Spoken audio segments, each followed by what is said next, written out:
I try to write a story that everybody would like if I'm lucky enough. And I try to write it clearly and simply enough so that a younger reader can understand it, and interestingly enough to hold an older reader.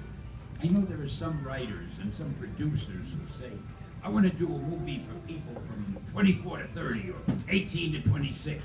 I don't know how to do that. I only know how to tell a story, and I hope the story will be good. And if it's a good story, everybody ought to like it. And that's the way it is, and that's probably the dullest answer you've ever heard. That's the way it goes. So I was wondering if you could also talk a little bit about... He wonders, and this man spends his time. I just sit there all day and I'm like, I wonder. But in terms of superhero stories, you've told one or two of those in the past. What do you think about this sort of good versus evil and large bombastic thing, just making it appealing and relevant for decades and throughout a lot of stories that we've seen? It's a tough one. How have I made these characters relevant all these years? And just what do you think it is about this kind of superpower, kind of good versus evil stories that keep people These interested? big super stories. Yeah, right. Well, I have a theory, and I'm going to let you in on it. You don't have to go along with it, but you're all subject to free will.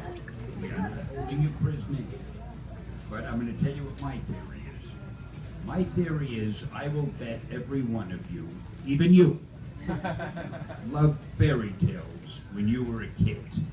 We all loved stories of monsters and giants and witches and dragons and all the things in fairy tales. But you get a little bit older, you get to be 7, 8, 9, 10 years old, you're too old for fairy tales. And you're a teenager, then you're an adult. But I don't think you ever lose that love for stories that are very imaginative and that are bigger than life.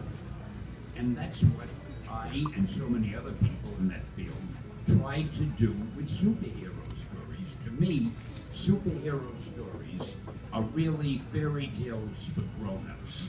They have the same element. They have people who have powers and abilities that are more than any normal person has.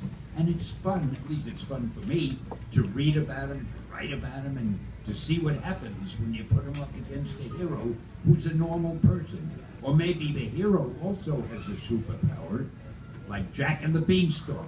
Well, no, Jack, the Beanstalk had the superpower. I get very mixed up sometimes, but I think you get the idea. Thank you.